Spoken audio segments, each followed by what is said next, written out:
Sí.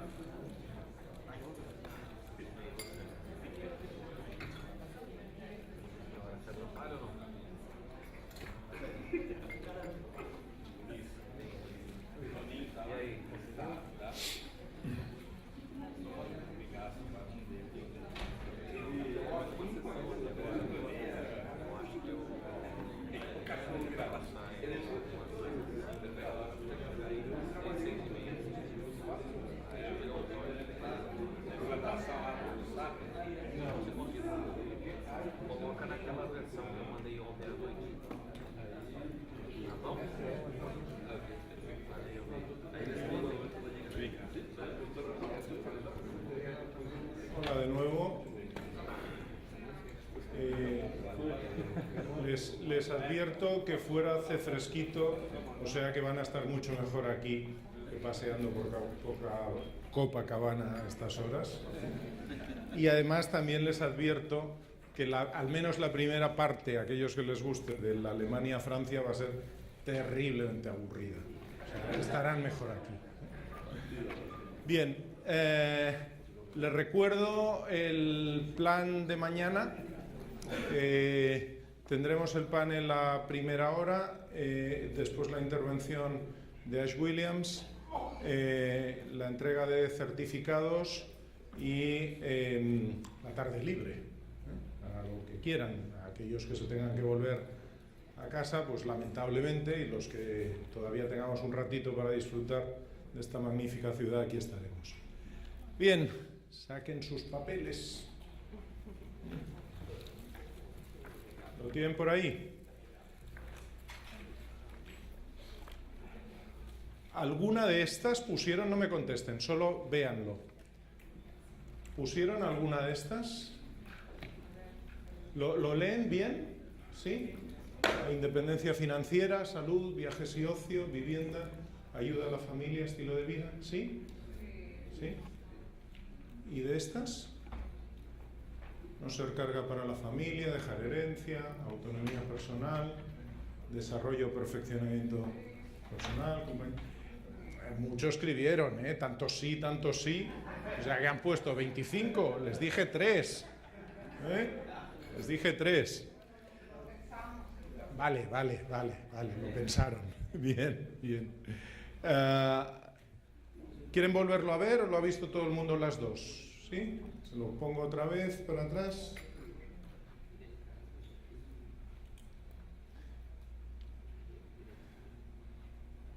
Esto supongo que lo han pensado para el momento en que se retiren, ¿verdad? Hagan otro esfuerzo mental. Sistema 2. Activen su sistema 2 y váyanse 10 años después de haberse jubilado. Porque ya sé que cuando uno se jubila, lo de los viajes y ocio, fantástico, el estilo de vida, todo eso. 10 años después, ¿sus prioridades siguen siendo las mismas? Lo que ustedes han escrito, ¿lo seguirían escribiendo, pongamos que a los 75 años?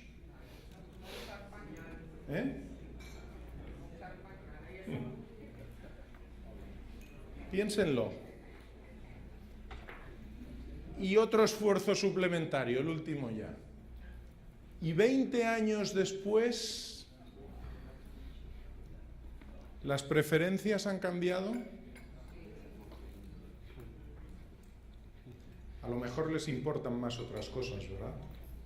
A lo mejor lo de los viajes y el ocio ya con 85, supongamos, ya no es lo que más nos mueve. A lo mejor nos mueve más no ser una carga para la familia.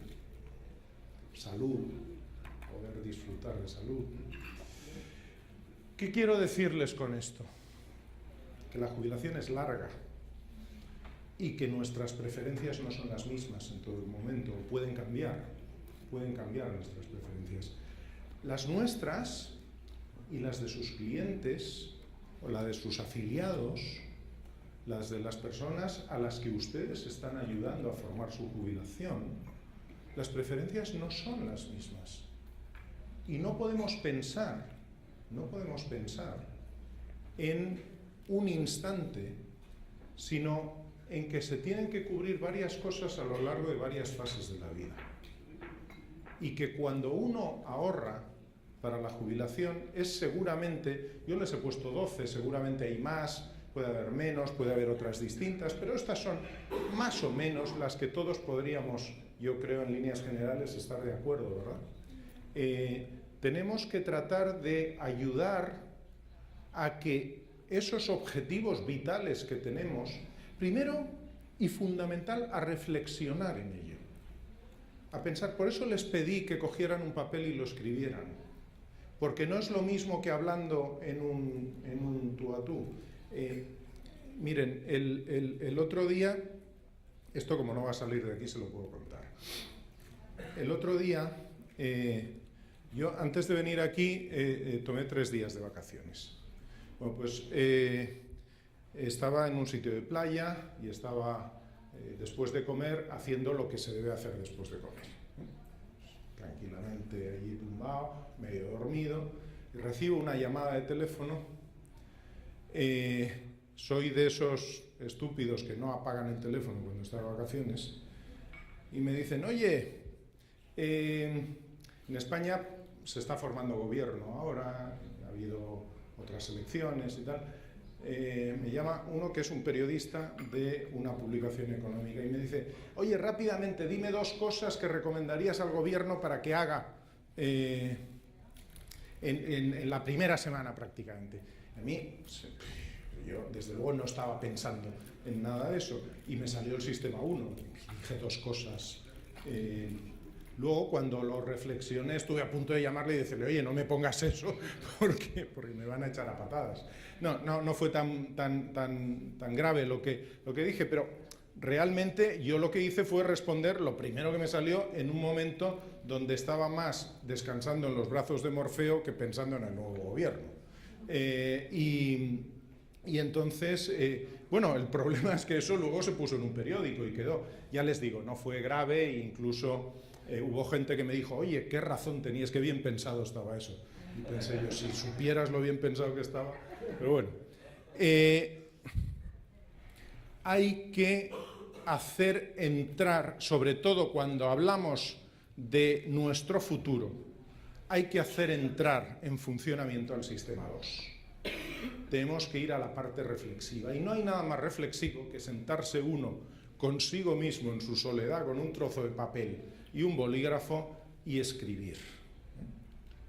Eso yo sé que a veces es difícil hacerlo con clientes o con afiliados, pero si este jueguecito lo pueden hacer de una forma más o menos no traumática, van a conseguir que las personas con las que hablan como mínimo piensen en ello. Porque el gran problema que tenemos muchas veces es que no somos capaces de pararnos a pensar en nuestro futuro.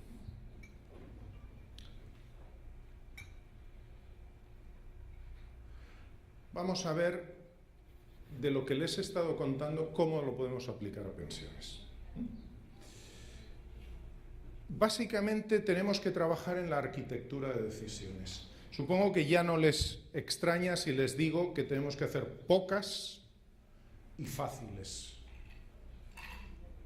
A la hora de definir los procesos, la toma de decisiones, tiene que haber pocas y que sean fáciles de comprender. No podemos abrumar a las personas con preguntas o con hacerles leer o hacerles plantear cosas que no entienden. Luego veremos un poco más sobre todo ello. Tiene que entrar, por supuesto, a través del sistema 1. Tenemos que despertar el sistema 1, pero sobre todo conseguir que las personas con las que hablamos de estos temas activen su sistema 2 de pensamiento. Es decir, que no le respondan con, bueno, ya sé, ya lo pensaré, ya hablaré. No. Traten de hacerlo. Y no olviden que estos temas de pensiones son difíciles, poco comprensibles, no tienen una respuesta inmediata.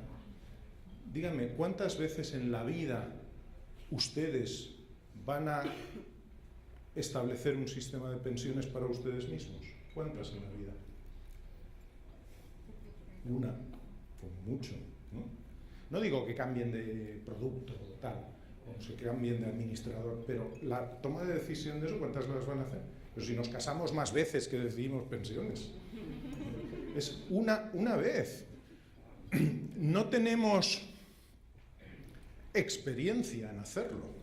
No tenemos experiencia. Cuando llegamos somos nuevos. No, es la primera vez. Nos hablan de cosas raras que no entendemos. Y si ustedes contratan un sistema de pensiones o se afilian a un sistema de pensiones, lo primero que hacen es salir corriendo a su vecino y decirle, ya tengo un sistema de pensiones.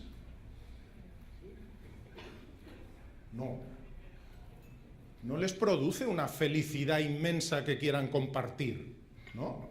Si se han comprado un coche, un carro, pues probablemente vayan, no solo le digan, sino al vecino le enseñen, mira, qué coche me he comprado. Y ustedes pisan el acelerador y el coche sale, los retrovisores se pliegan, ahora tienen wifi todos los coches, wifi y todo. Bueno, eso sí da un placer inmediato, ¿eh? Pero firmar un sistema de pensiones no produce ningún placer, más bien produce la sensación contraria, de decir, ¿y si me han timado? ¿Y si voy a poner dinero en algo que no voy a volver a ver? Es una reacción normal. La gente, ¿cómo lo toma en términos de ganancias y pérdidas? Como una pérdida. Como una pérdida. Cualquiera de ustedes, piénsenlo en ustedes mismos. Realmente el dinero que separan, si lo hacen, y espero que sí, para pensiones, ¿les parece que eso es un beneficio o realmente están sintiendo que están dejando de hacer cosas por separar ese dinero y lo ven más como una pérdida? Pues muy probablemente lo segundo, ¿no? No digo que en todos los casos sea igual.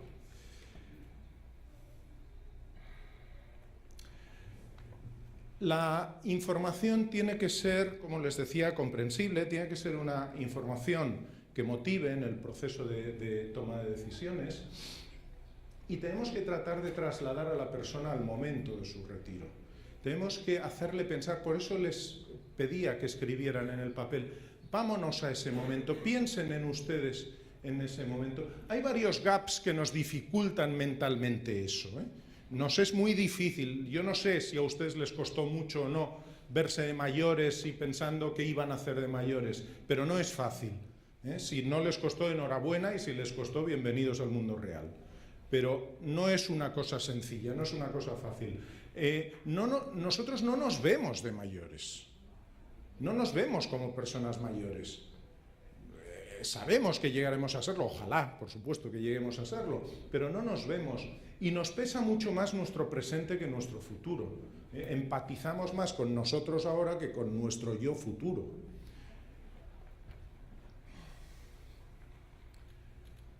Lo que vendemos en jubilación, como les decía, son cosas que tienen un efecto diferido, que no apreciamos de forma inmediata los resultados, que luego cuando no lo tenemos lo echamos de menos, ¿eh? Pero eso nos pasará dentro de bastantes años, no ahora. Ahora eso no nos sucede, no tiene un feedback, y lo que tenemos que hacer con todo esto es tratar de ponernos del lado de las personas con las que tratemos este tema, ponernos al otro lado de la mesa para ayudarles. De los muchos sesgos que hay tres fundamentalmente que influyen en el tema de pensiones, que son el autocontrol, la inercia y la aversión a la pérdida, que voy a tratar de explicarles. Con respecto al autocontrol, imaginen ustedes que están en una maravillosa conferencia, perdón, es de este, no el otro, en una conferencia atendiendo a la misma, y Hombre, ahora todavía hace poco que hemos comido, hemos almorzado, pero cuando acabemos, pues probablemente tengamos algo de hambre y se nos plantean dos opciones, o les voy a plantear dos opciones para que elijan qué tipo de comida quieren tener o qué tipo de aperitivo quieren tener cuando salgan. Por un lado, unas croquetitas y unas gambitas, unos camarones, todo fritito, huele ya, desde aquí huele bien, lleno de grasas, de colesterol y tal, pero bueno, eso es lo de menos, ¿eh? Pero esto sabe y entra. Imaginen eso, salir de aquí y que a los que les guste el fútbol tenemos una pantalla con el Alemania-Francia, una cervecita y esto. Plan fenomenal, ¿no? O llega el aguafiestas del que está hablando y les dice, pero también tienen esto, ¿eh? Unas frutitas muy ricas, unas frutitas con vitamina C, con maravilloso, para guardar la línea, operación bikini, etcétera, etcétera. Si yo ahora les pregunto, no lo voy a hacer, pero si les pregunto, ¿ahora qué elegirían ustedes? Piénsenlo. ¿Qué elegirían ahora? ¿Las gambitas con toda su grasa y todo su colesterol? ¿O las ricas frutitas frescas con vitaminas, saludables, etcétera?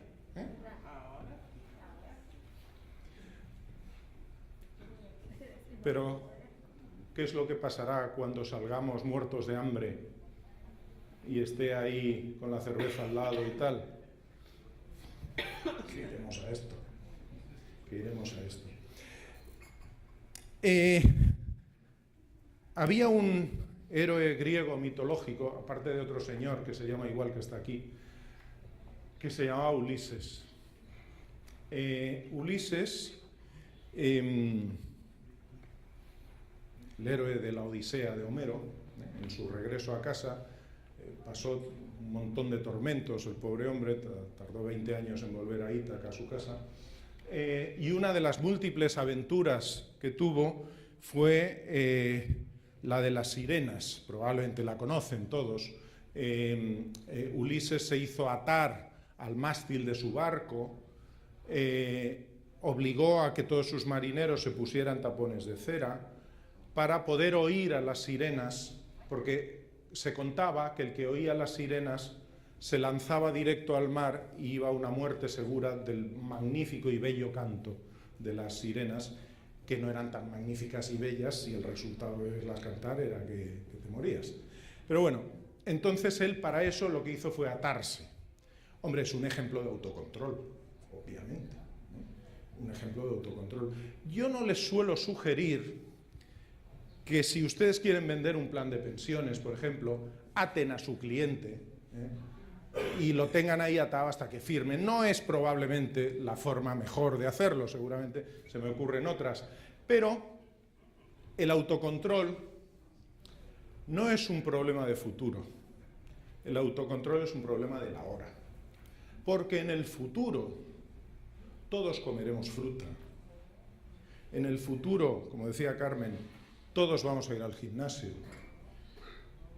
Mañana todos vamos a empezar a ahorrar. Mañana empezaremos a hacer dieta. Pero parafraseando a James Bond, el mañana nunca llega. Porque siempre estamos en el hoy. Siempre estamos en el hoy. Fíjense un ejemplo que a mí cuando lo vi no me lo podía creer, de verdad. Pero los autores merecen toda la confianza del mundo y los que hicieron este experimento. Fíjense, la cosa es, yo le regalo a cada uno de ustedes $100 y pueden hacer lo que elijan de las dos siguientes cosas. O tenerlo en una cuenta corriente, que pueden disponer de ello cuando les dé la gana, o tenerlo en un depósito con una penalización del 10%. Les voy a dar un pequeño dato más. El tipo de interés es exactamente igual en las dos opciones. Exactamente igual. ¿Qué preferirían ustedes? ¿La cuenta corriente y poder disponer cuando quieran? o que les penalicen con un 10% por usarlo? La pregunta es casi estúpida, ¿no? Pues la respuesta es que el 35% de la gente eligió la opción B, que le penalicen. Y no contentos con eso, aumentando la penalización al 20%, el 43% dijo que prefería eso. Y aún así, no contentos con ello, cuando se les dijo no lo puede retirar hasta el cabo de un año, subió el porcentaje de gente que lo quería. Preferimos la estrategia de Ulises. Curioso, ¿verdad? Vamos a hablar de la aversión a la pérdida, el segundo sesgo que les comentaba. Miren, el otro día subí al Pan de Azúcar y allí yo no lo sabía, pero hay monos. Y bueno, pues me encontré unos monos y contraviniendo todos los carteles que ponen por allí, que no alimente a los monos y tal, bueno, yo llevaba unos plátanos para la merienda y se los di a los monos. Le di 2 plátanos a un mono, llevaba 3, pues le di 2 a uno y 1 al otro. Pero cuando se los di pensé, ¿y si luego hay retraso a la hora de bajar de nuevo abajo y tal y tengo hambre, qué hago? Pues decidí, al que le había dado 2, cogerle 1. ¿Qué sucedió? Pues que los 2 monos tenían un plátano, pero uno estaba enfadado y el otro estaba contento. ¿Por qué? Pues porque el mono al que yo le quité el plátano lo vivió como una pérdida y el otro lo vivió como una ganancia. Y eso es porque todo depende de la situación, del valor relativo de la situación previa, no del valor absoluto. Lo importante para el mono al que yo le quité el plátano, enseguida se olvidó que yo le había dado 2. De lo que se acordó de inmediato es que yo le quité 1. Yo era el español ese que le quitó un plátano, no el español que le dio 2 plátanos. Era el español que le quitó el plátano.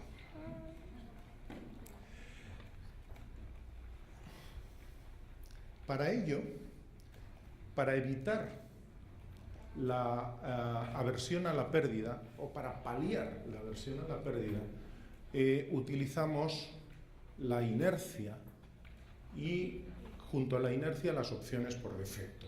Se ha hablado varias veces de las opciones por defecto. Yo se las voy a poner en un ejemplo probablemente conocido por ustedes, que es un ejemplo de Kahneman, no es un ejemplo mío, pero que me parece terriblemente ilustrativo.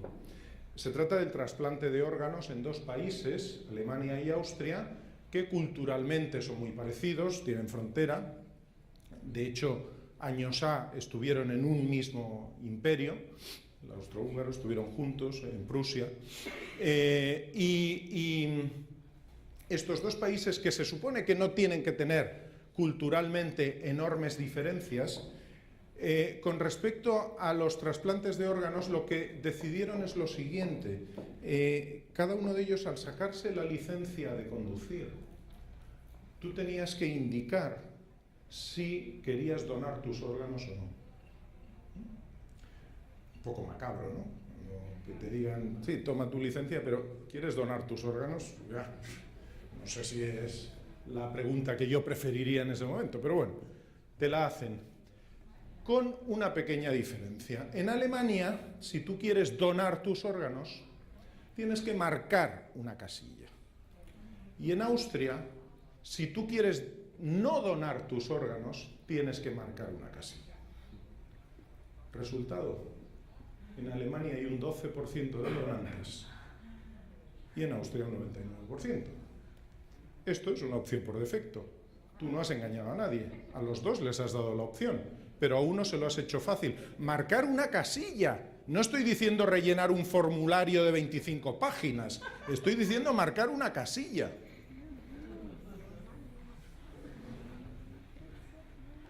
Esto es una opción por defecto. Parece que funciona, ¿no? Al menos en los trasplantes.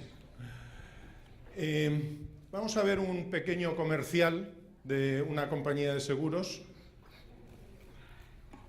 How much money do you have in your pocket right now? I have $40. 21? Could something that small make an impact on something as big as your retirement? I don't think so. Well, if you start putting that money towards your retirement every week and let it grow over time for 20, 30 years, that retirement challenge might not seem so big after all. Como ven, la inercia cuando empezamos es imparable, es imparable. Luego lo vamos a ver con ejemplos concretos también de formas de ahorrar para pensiones, pero una vez empezamos, lo que nos cuesta de verdad es empezar. Lo que nos cuesta de verdad es empezar, no seguir, empezar. Y eso es sobre todo lo que tenemos que tratar de conseguir. Vamos a ver, les voy a tratar de desagregar la aplicación de la economía conductual a las pensiones en la fase de ahorro, en la fase de acumulación y en la fase de desacumulación, la fase de disposición de los recursos. La decisión de ahorrar, miren, hay sistemas que funcionan muy bien y que hay experiencias en el mundo que son los sistemas automáticos, los sistemas de afiliación por defecto. El sistema NEST inglés, del que habló el profesor Barr, es un sistema mediante el cual los empleados o los trabajadores que trabajan para empresas británicas de forma automática quedan enrolados en un sistema de pensiones donde la empresa tiene que poner una cantidad, en concreto el 4% del salario, donde el trabajador tiene que poner el 3%. Pero el proceso es automático y ellos entran de forma automática. Por supuesto, tienen la opción de salir. Tienen la opción de salir. Pueden decir, yo no quiero estar en este plan de pensiones y pueden ejercer la opción de salir. Pero de forma mayoritaria la gente se queda. Es la opción por defecto, es la inercia. La gente entra y se queda y no sale.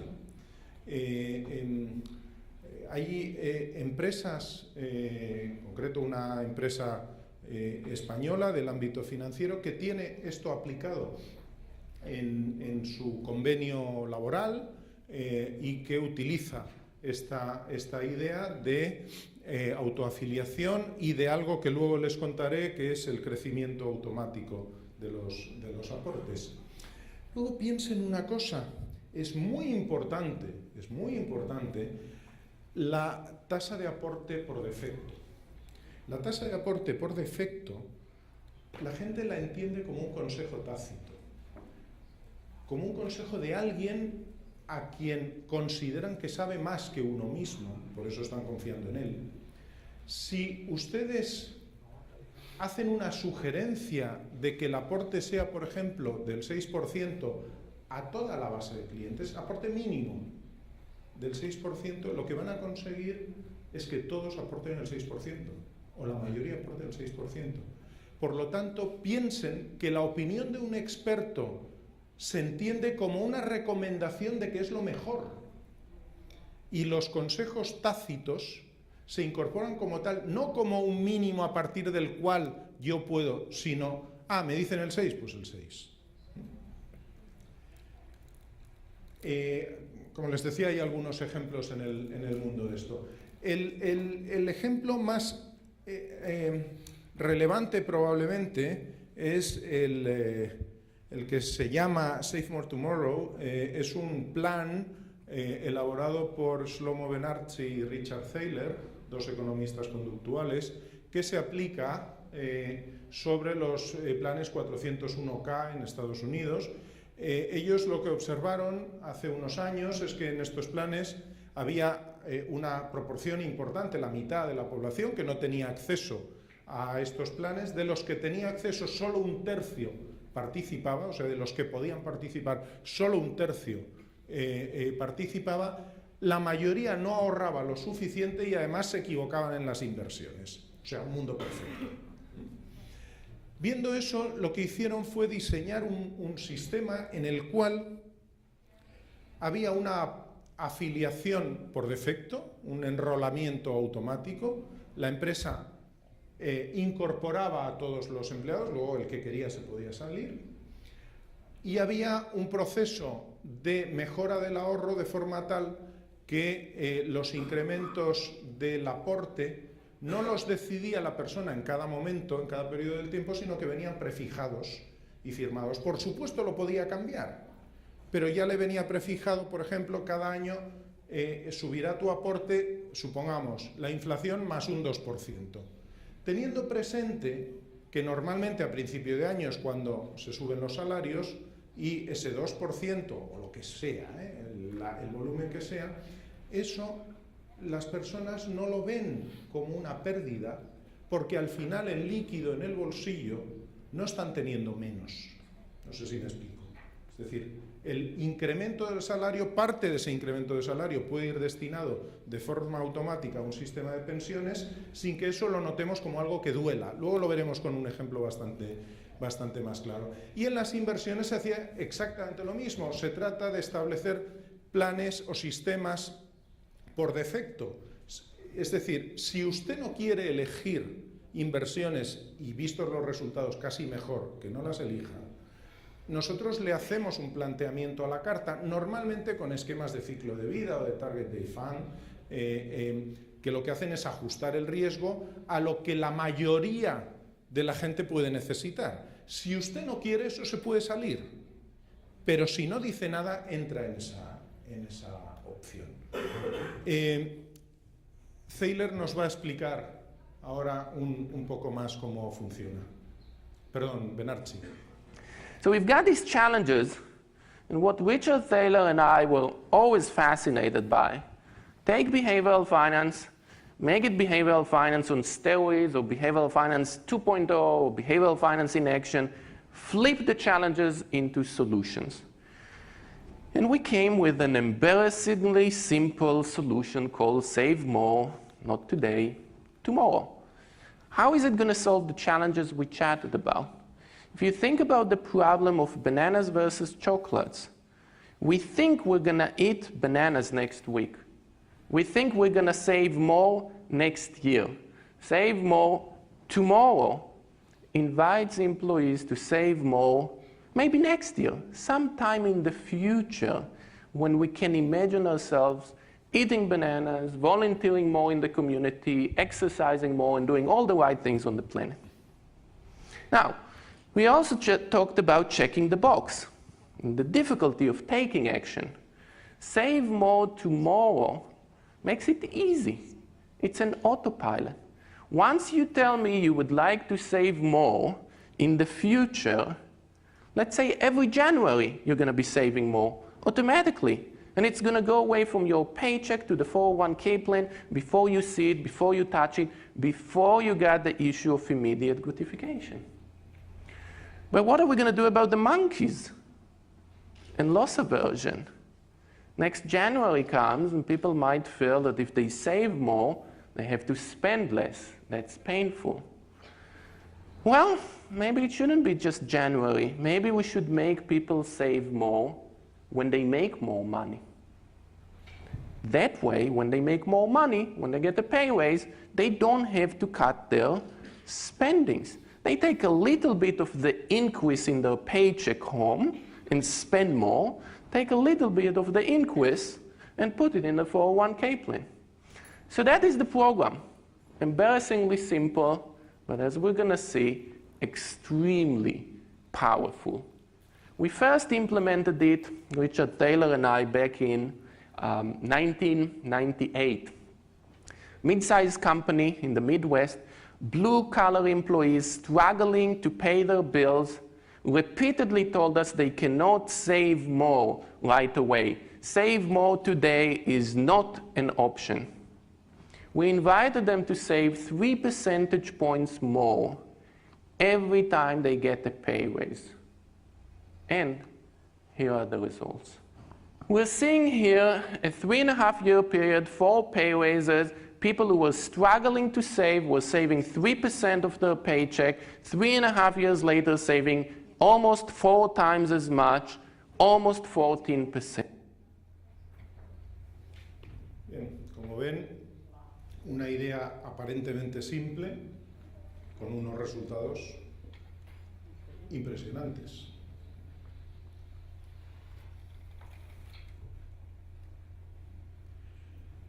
¿Qué podemos utilizar de lo que hemos visto ya de la economía conductual para mejorar los procesos de ahorro? Tenemos que utilizar aquellas heurísticas que antes les comentaba de anclaje, disponibilidad y representatividad. Hay que utilizarlas de forma que envolvamos a la gente, la hagamos sentir segura, la hagamos sentir en un ambiente tranquilo, seguro, suave, fácil, comprensible, para que puedan entrar en esa otra dimensión mental de trasladarse a su futuro. Hay que hacer las cosas, tenemos que pensar muy bien cómo presentamos las cosas. Antes les decía la importancia de presentar siempre en positivo de lo que influye el marco, el framing, cómo influye en la toma de decisiones. Utilizar el contagio social, acuérdense de la corbata, utilizar el contagio social. Y tratar de ayudarles a que ahorren y a que ahorren lo necesario. Porque no hay nada más desalentador que haber hecho un esfuerzo de ahorro y luego darte cuenta que te sirve para muy poco. Tenemos que acompañar en ese proceso y tenemos que ayudar en ese proceso. La gente tiene sesgo de presente, como ya se ha comentado muchas veces. Eso técnicamente además se le llama descuento hiperbólico. Nosotros damos mucho más valor a las cosas de presente que a las cosas de futuro. Tenemos miedo a perder dinero, no nos gusta perder dinero y lo valoramos de una forma especial, como antes comentábamos. Hay que tratar de visualizarse en el futuro. Hay que tratar de visualizarse en el futuro. Este es un ejemplo de lo que podría ser una cosa similar. Miren, yo no sé sinceramente cómo se hacen aquí la publicidad de los sistemas de pensiones, pero en mi país es bastante común que salgan unos ancianitos, que uno duda si son ancianos o no, vestidos de blanco, con el pelo blanco, jugando al golf, y uno no se ve en ellos, no se ve reflejado, porque uno de mayor será bajito, calvo, gordo, no vestirá de blanco, no jugará al golf. Esos no son yo, no son yo. Hay unos tipos que hicieron un simulador facial de pensiones. Ahora esto es muy fácil de hacer, ustedes se pueden bajar no sé cuántas apps de tratamiento de imagen y pueden envejecerse o pueden disfrazarse de lo que quieran con eso. Estos lo que hicieron fue aprovechar eso y coger a un tipo y envejecerlo. Uno se puede creer que sea o no, pero como mínimo se parece, como mínimo se parece. A lo mejor luego ya se le cayó el pelo, engordó mucho, o no, se puso un piercing y se dejó melenas largas, no lo sé, es igual. Pero la cara más o menos se le reconoce. Entonces, ¿qué es lo que hacen estos? Bueno, pues un simulador de pensiones, sencillamente. ¿Cuánto estamos aportando a un sistema de pensiones y cómo nos sentimos de mayor? Podemos aportar muy poquito y tener cara tristona, como de no lo voy a pasar muy bien, aportar algo más y decir, bueno, esto no está mal, o aportar bastante y decir, oye, qué bien me lo voy a pasar en la jubilación porque voy a tener recursos. Hay que romper la imagen mental de que no somos capaces de vernos a nosotros mismos de mayores. Eso es fundamental. Miren, ustedes, los que se dediquen a temas de ventas en esto, son más psicólogos que vendedores, o tienen que ser más psicólogos que vendedores. Tienen que acompañar a la persona a verse, no digo necesariamente así, pero sí a verse en la situación, el ejercicio que hacíamos al principio, cosas como esta, hacerle pensar en ese momento, eso ayuda a romper varios de los tabúes y de los problemas con los que nos encontramos. Vamos a ver otro pequeño comercial. A mí Prudential no me paga, estos son de Prudential, pero me parecen suficientemente interesantes como para mostrárselos. Por favor.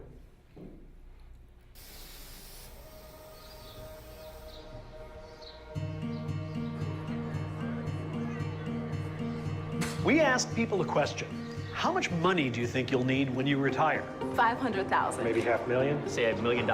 Then we gave each person a ribbon to show how many years that amount might last. I was trying to like pull it a little further, and I was trying to stretch it a little bit more. Got me to 70 years old. I'm gonna have to rethink this thing. I looked around at everybody else and I was like, are you kidding me? It's just human nature to focus on the here and now. So it's hard to imagine how much we'll need for a retirement that could last 30 years or more. So maybe we need to approach things differently if we want to be ready for a longer retirement.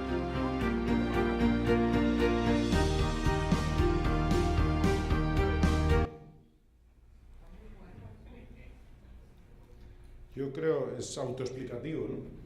Creo que no tenemos esa percepción, no tenemos ni idea de lo que necesitamos para jubilarnos, y fíjense, gente que decía $1 millón y se quedaba a los 70 y tantos años.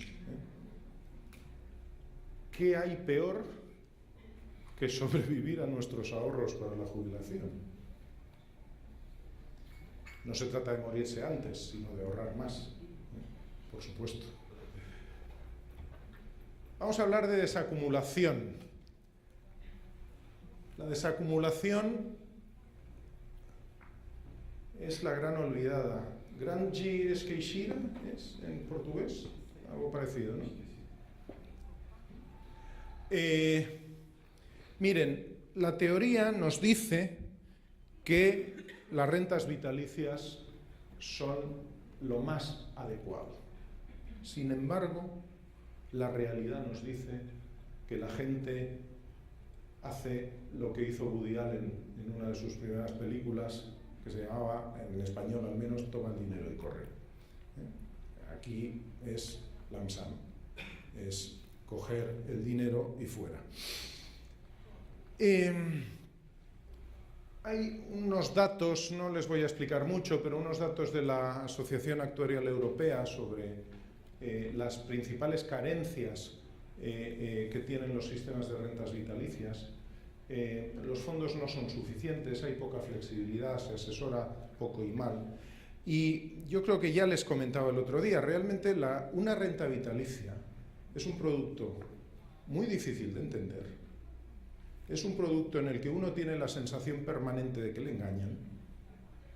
Y es un producto en el cual uno tiene que depositar toda su confianza en un momento de su vida crítico, depositar toda su confianza en una institución que se llama compañía de seguros, que le promete que le va a dar una pensión hasta el resto de sus días. Son muchos esfuerzos en uno. No es algo que sea atractivo. No es algo que sea atractivo.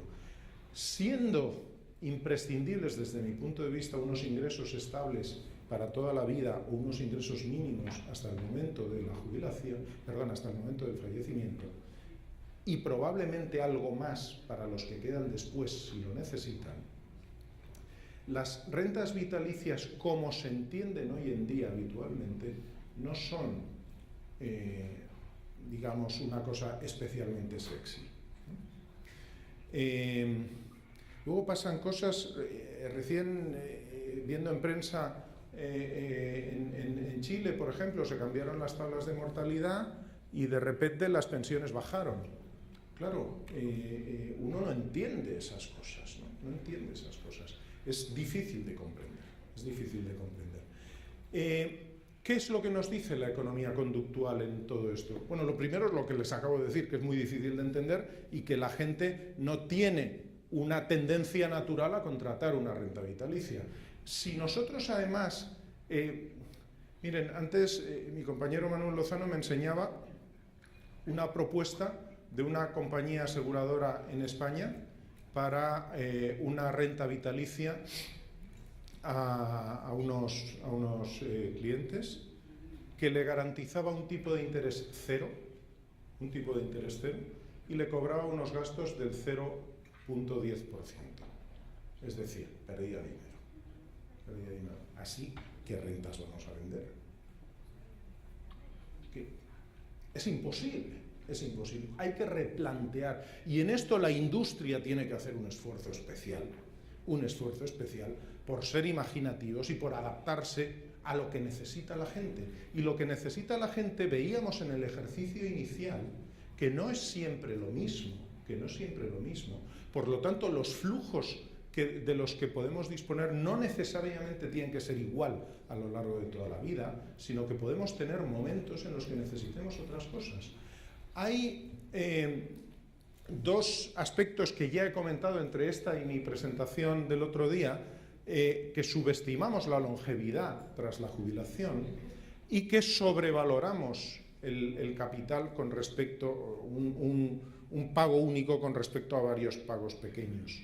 De lo que se trata, hay un trabajo de Blake y Boardman que de alguna forma es continuación en la fase de desacumulación del Save More Tomorrow de Thaler y Benarci, que ellos le llaman Spend More Today. Este Spend More Today lo que dice es, primero, usted haga un plan y si es posible que le ayuden. Un plan de su vida futura, de las necesidades que va a tener, un concepto holístico de la pensión. Un concepto holístico. Tiene que saber, o alguien le tiene que ayudar a determinar cuál es el mínimo vital que necesita y qué otro tipo de cosas le pueden pasar. Puede tener contingencias de riesgo, puede tener enfermedades, puede tener algún problema de salud de alguien de la familia, puede tener cosas de esas para las que puede necesitar un stock, mantener un stock. Es decir, no hace falta comprar una renta vitalicia completa. O sea, se puede hacer quizá una parte para garantizar el mínimo vital y tener otra para otras cosas. Y luego, además, podemos querer dejar legado a los nuestros. Eso es absolutamente lícito. La sensación que uno tiene cuando contrata una renta vitalicia es, si me muero antes de la cuenta, y todos creemos que nos vamos a morir antes de la cuenta, como les decía el otro día, la compañía de seguros está haciendo el negocio conmigo, se está quedando mi dinero.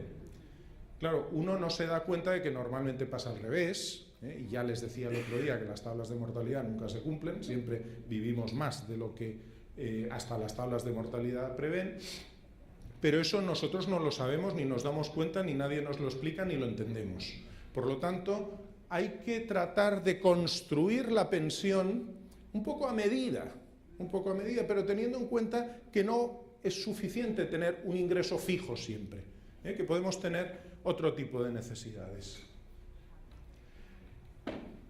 Y sobre todo a mí me gusta trasladar un poco la idea del dilema de la elección.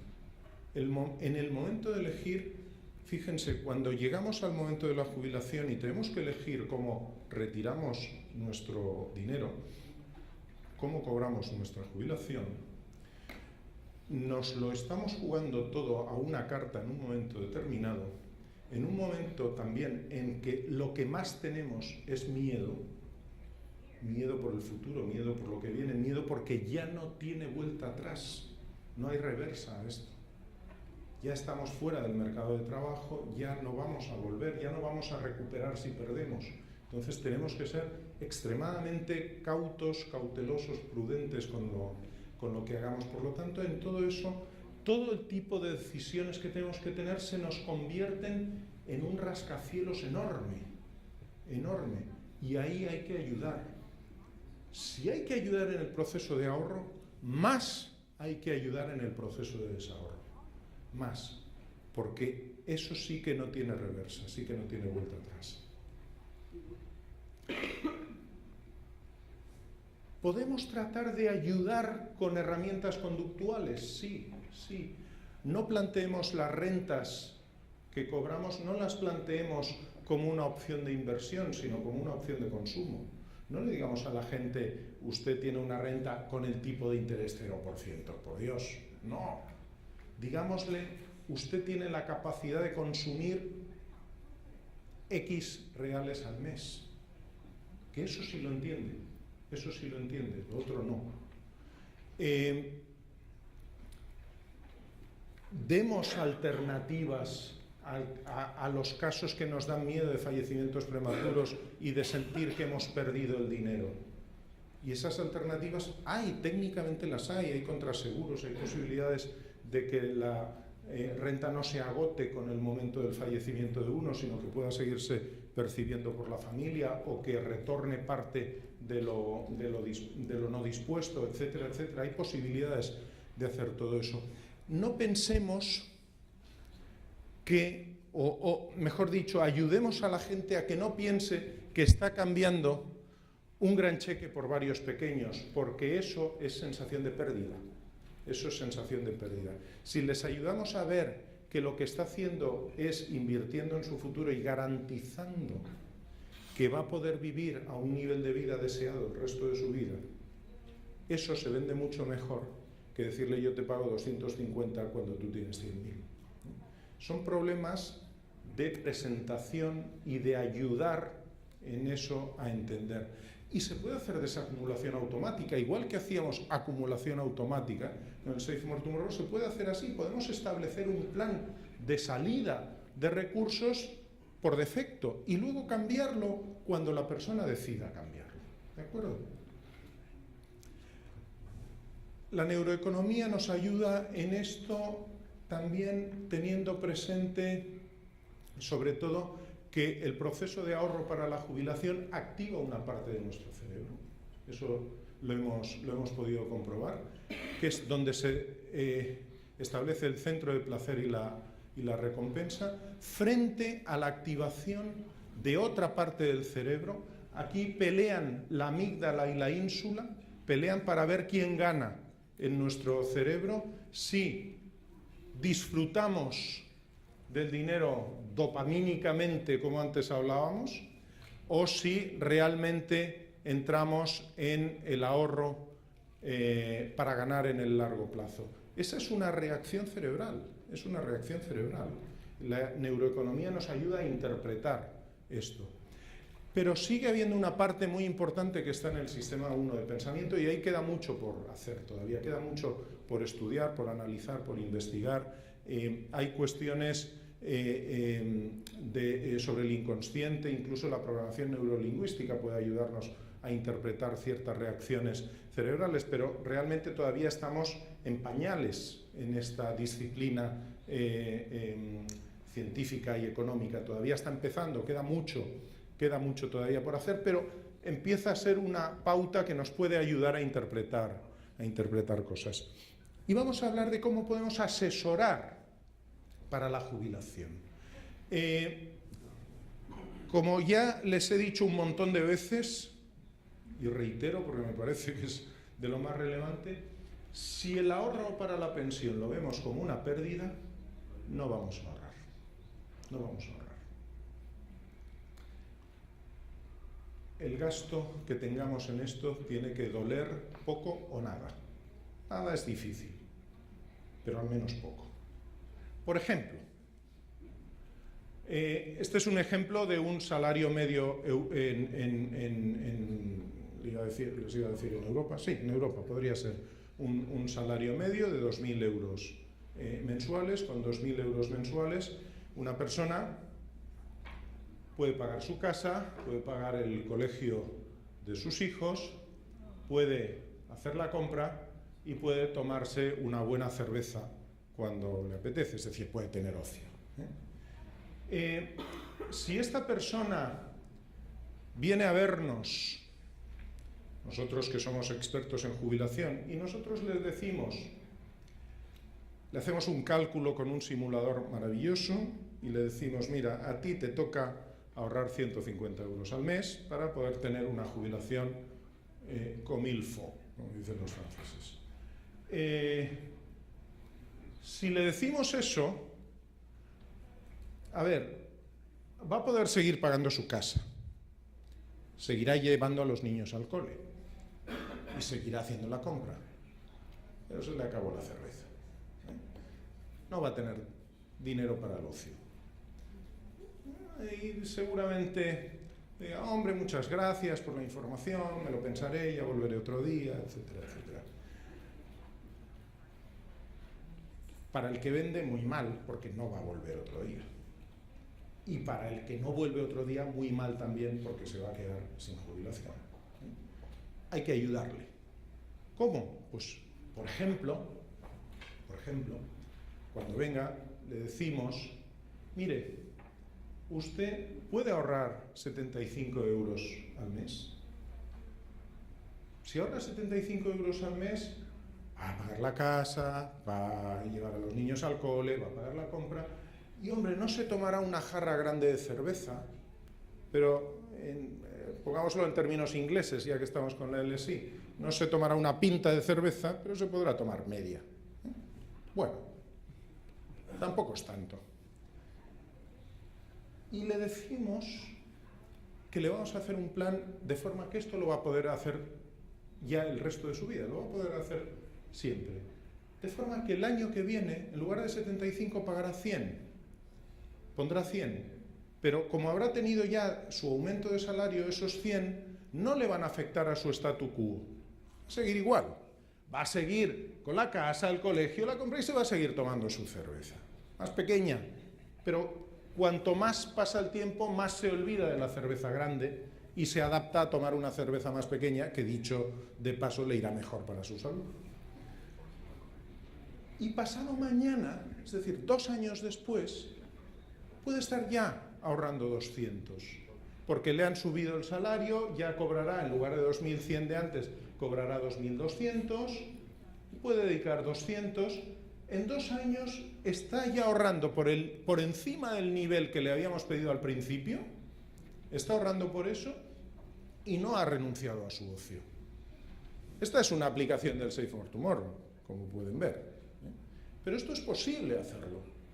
Una vez la gente da el primer paso, como antes les comentaba, que es el más doloroso, una vez lo da, después ya las cosas funcionan por inercia. Y si le dejamos todo programado para que no tenga que decidir nada más hasta el momento de su jubilación o incluso después, mejor.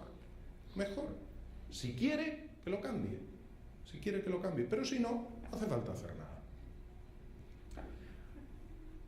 Algo que nos falta, yo les decía, tenemos que conectar con nuestro yo del futuro, pero también tenemos que conectar con nuestros ahorros futuros y tenemos que convencer a nuestros afiliados y a nuestra gente que el dinero que se para es para él, no es para la administradora, no es para la seguridad social, no es para nadie, es para él y lo va a disfrutar él en el futuro.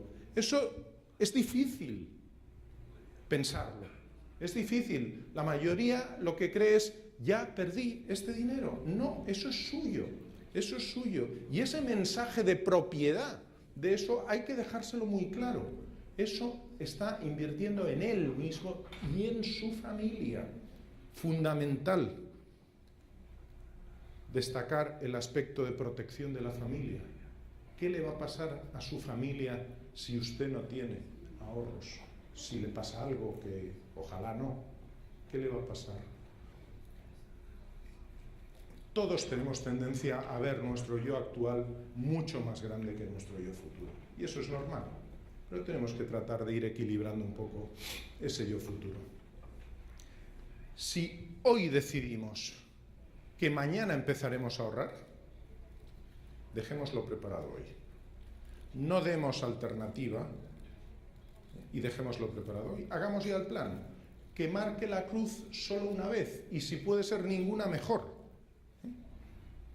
Que no tenga que cada año decirle, ¿y ahora usted cuánto quiere poner? No, mire, usted pone los 75 que decíamos y va a crecer de esta forma a futuro. El día que usted no quiera que crezca, lo cambiamos. Pero si no, va a seguir de esta forma. No le molestan ustedes más, no tiene que tomar decisiones de nuevo dolorosas que no entiende, etcétera, etcétera, y ya está, y tiene su plan adecuadamente establecido. La gente, ¿qué quiere de verdad cuando se jubile? ¿Qué quiere de verdad? Pues lo que quiere es más tiempo con la familia, quiere poder ir de vacaciones de vez en cuando, tener algo de ocio, querer ver a los amigos. Le preocupa el coste de la salud, porque ese es un tema que nos preocupa mucho más en ese momento. Le preocupa depender económicamente de su familia y le preocupa no poder ayudar a la familia. Bueno, más o menos cosas que antes veíamos al principio, ¿no? Con el ejercicio que hicimos. La diferencia es que esto es una encuesta realizada sobre 75.000 personas en el mundo, ¿no?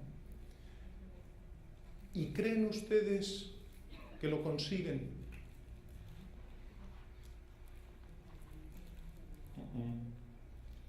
Mayoritariamente no.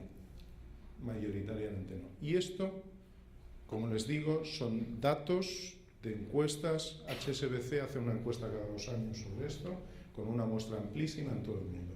La mayoría de la gente, llegada a su jubilación, dice que no ahorró lo suficiente para poder hacer esas cosas razonablemente básicas.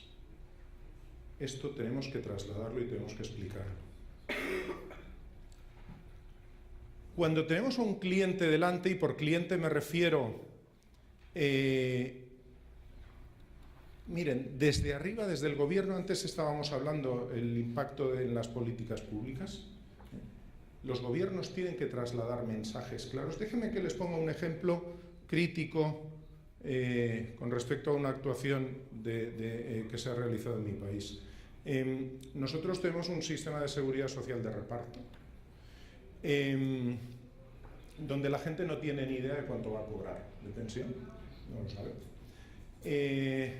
Hubo una propuesta para hacer lo que se hizo en Suecia con un nombre que se le ha llamado el sobre naranja, es decir, a la gente se le enviaba a su casa una información en un sobre, obviamente de color naranja, por eso se llama así, donde le decían cuál era su pensión estimada. Entonces el gobierno español pensó, buena idea, vamos a hacer eso y así informamos a la gente de cuánto puede tener. El problema es que esa idea se le ocurrió pues unos meses antes de las elecciones, y cuando vio lo que iba a informar a la gente, dijo, como diga esto, pierdo las elecciones. Porque hasta el propio gobierno es consciente de que la gente cree que va a cobrar más de lo que realmente va a cobrar. Bueno, no envió el sobre naranja y, en cambio, optó por desarrollar un simulador de pensiones para que la gente pudiera entrar y simular su pensión. Bien, yo tuve la ocurrencia de a mis alumnos en la universidad, que son de máster universitario en actuariado, pedirles como ejercicio para la nota final que hicieran una simulación con ese simulador. Gente de máster, ya han terminado el grado y están en un máster. La mitad no lo supo hacer. La mitad no lo supo hacer.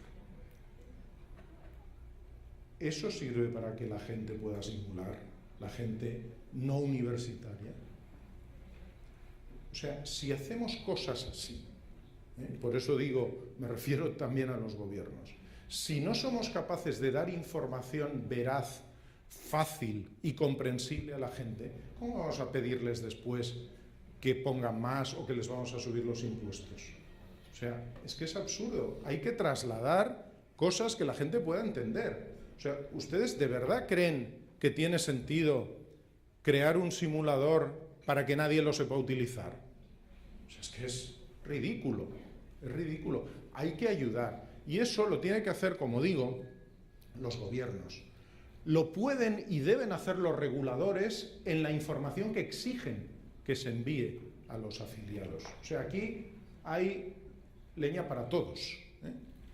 Los reguladores pueden utilizar bases de economía conductual para hacer las cosas mejor.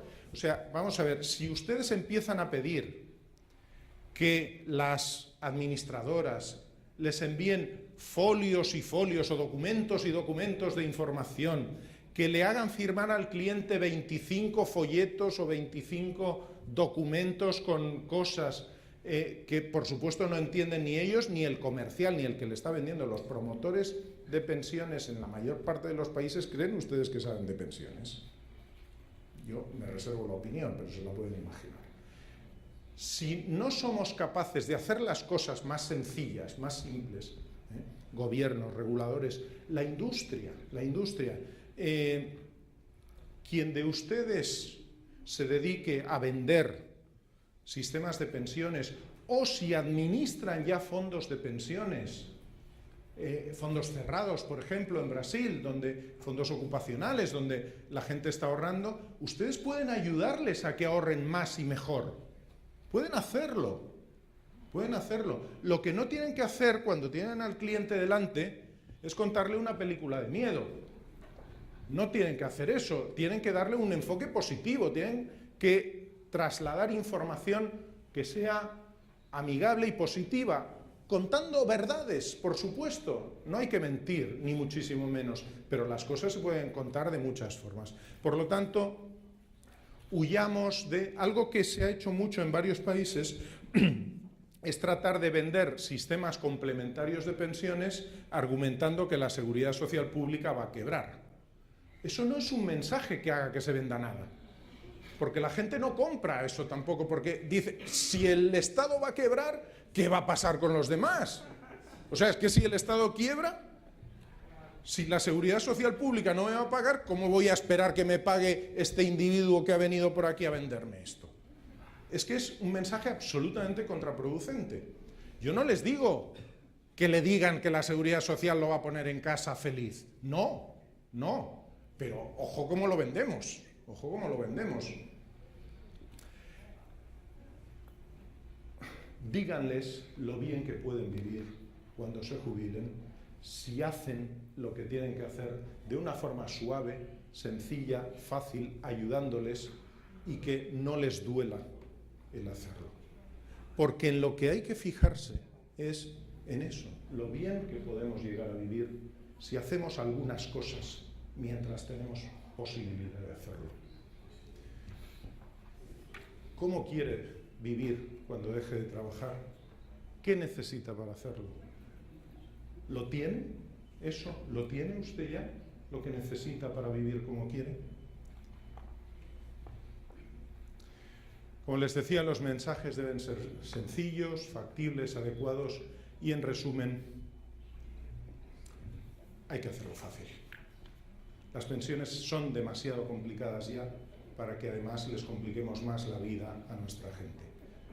Ayúdenles, ayúdense, ayúdennos y hagámoslo fácil. Muchas gracias.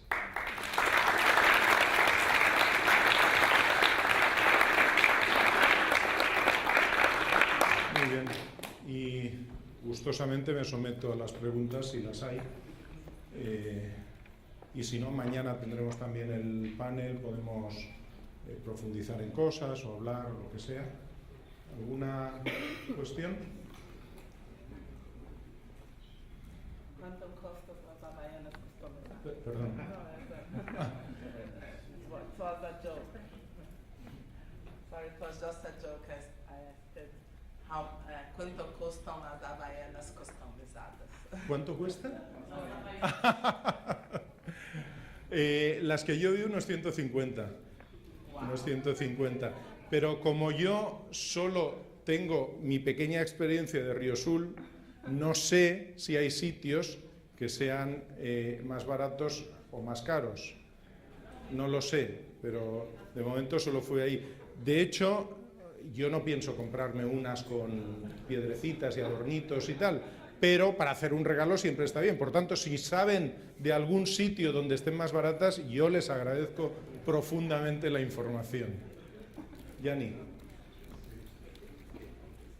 Gracias, Diego. ¿Qué opinión te merece mostrarle a los afiliados en los estados de cuenta una proyección que tendrían hoy, ¿verdad? Con el aporte de hoy, una proyección de su pensión futura estimada? Imprescindible, imprescindible. De hecho, perdón, sí. Diego, perdona la interrupción. Sí, no. Porque lo digo por un poco pensando en lo que dijiste ahora, en el sentido de que probablemente todos tenemos una expectativa irreal de la pensión que vamos a recibir y de repente, a la larga, pienso yo que cuando te llegue la pensión proyectada, ¿verdad? Te vas a llevar una sorpresa. Podamos tener también un efecto sí. al revés, ¿verdad? Sí, puede ser, por supuesto. A ver, háganlo con cariño. Quiero decir, el informar... vamos a ver, a ustedes, como futuros pensionistas, ¿qué les importa saber de ya tienen un sistema de pensiones, tienen un plan, están en una OPC, en una AFP, en lo que sea? ¿De verdad qué les importa saber? ¿Les importa la rentabilidad de los últimos 3 meses? ¿Les importa incluso el saldo que tienen acumulado en este momento? ¿Les importa la composición del portafolio? ¿Les importa el VAR que está teniendo, el VAR con V, no el VAR con B, que sea a lo mejor sí, pero el VAR con V les importa? Ustedes lo que les importa saber, creo yo, vamos, no quiero, es ¿y con esto voy a vivir o no? ¿Voy a vivir bien o no?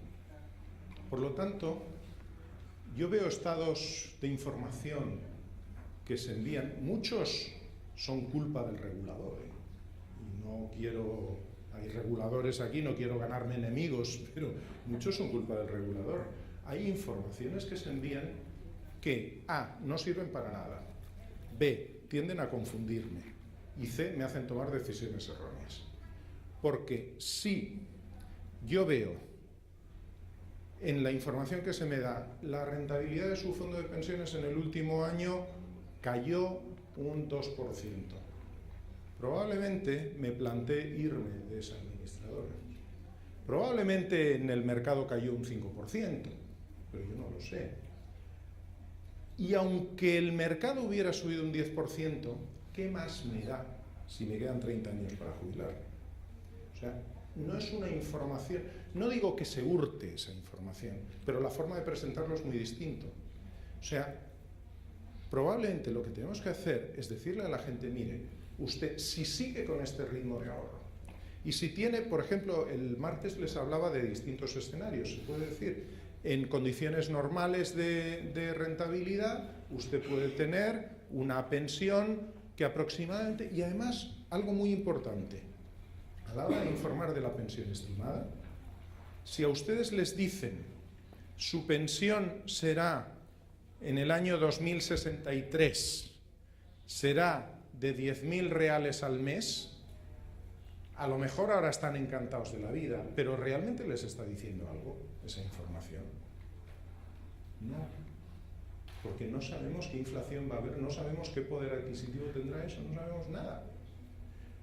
Puede ser mucho más útil decir, usted tendrá, si sigue así, una pensión que más o menos, representará el 70% del salario que tenga en aquel momento, por ejemplo, y eso se puede calcular, se pueden hacer estimaciones y se puede ir ajustando.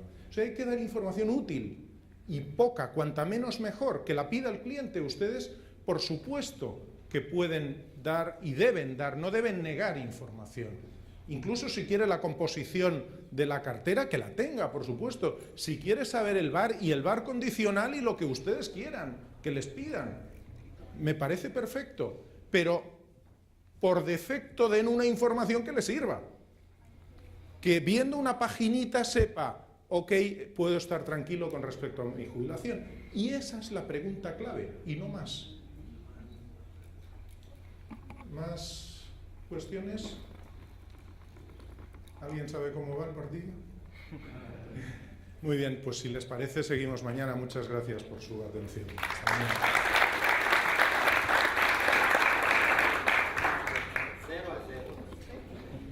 Hemos dejado en la pantalla el horario de mañana para que lo tengan en cuenta.